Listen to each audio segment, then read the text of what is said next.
business dialogue which is happening, I saw a lot of startup discussion was going on, and a lot of good startups have come and they have shared their experience. I've also learned that there is a weekly meeting with a startup. So if Manage can include NGO in that weekly meeting, so they can be linked with the startups.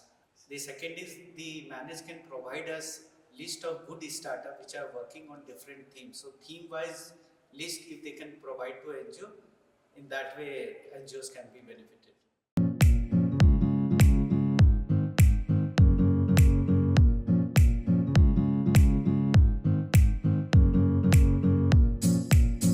You see, the challenge is people do not have full perspective on gender and patriarchy.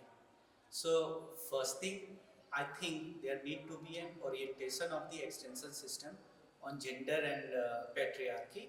The second thing, we used to generally provide training on technical aspect, conceptual aspect, managerial aspect, but soft skill training, how to talk with women, how to respect others, these things need to be included. But yeah, basic is gender and patriarchy orientation to the extension system will work.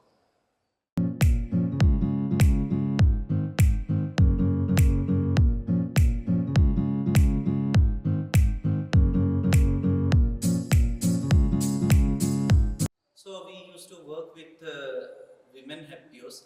These are FPOs in remote area, and one of the biggest challenges, lack of working capital.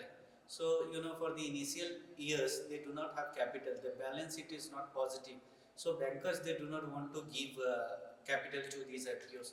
So access to affordable credit is one area. The second area is the challenge remain when the NGO engages with the FPO.